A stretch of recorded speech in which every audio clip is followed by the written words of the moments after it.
Howdy folks, I'm Eric Williams and welcome to CapeCast, the official webcast of the Cape Cod Times. Today we are out in the wilds of the Cape Cod National Seashore looking for wild grapes. CapeCast.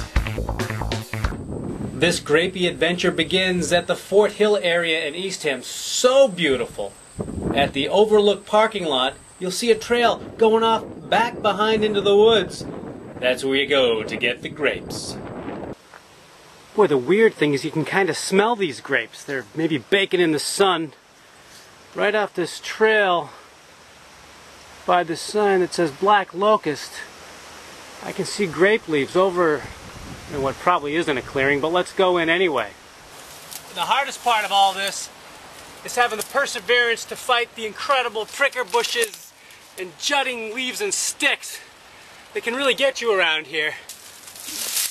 Oh boy. Yeah. But we are getting close to some sort of grape land. A lonely grape. Yes, we're on the right trail. Alright, we're kind of in this leafy canyon in the forest. You can see some wild grapes and the big grape leaves. And it looks like these vines over time have climbed up. You can see them there reaching up that tree, spreading grapes to the treetops out of reach. But there's enough for us to get a taste. There's one. Let's give that a try. Oh man, that's good.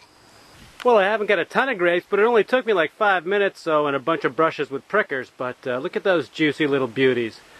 This may be possible. Sue, I've been out hunting wild grapes on the National Seashore. What can you tell me about what I found today? Oh, probably wild fox grapes. They're the ones that have been here forever, and they were harvested by early colonists, native people. You know, they've been at one time in the past very popular. I guess today there's some popularity for them too. And I would imagine if we turn the clock back to, let's say, 1700 and it's fall here on Cape Cod, you got a bunch of sweet grapes. That's a pretty good thing.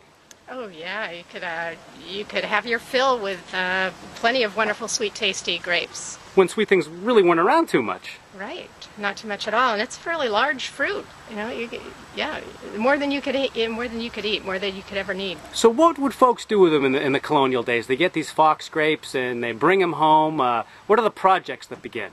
Well, of course, jelly. Everybody knows about grape jelly, and the Concord grape jelly that we have today is a byproduct of fox grapes, the original fox grape.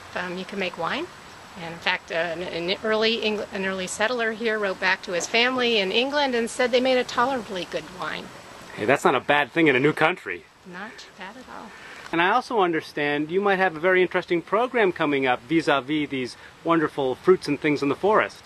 Yes, it's all about plants and their uses. So it will talk a bit about edible plants as well as other uses, fiber and wax and other sorts of things you can get from our wild plants. Sure.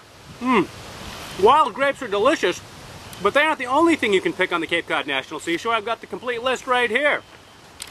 You can get 1 gallon per person per day of bayberry, beach plum, blackberry, blueberry, cranberry, dewberry grapes, huckleberry, juneberry, raspberry, salt spray, rose hips, teaberry, and bayberry, and 5 gallons per day of edible mushrooms if you know what you're doing.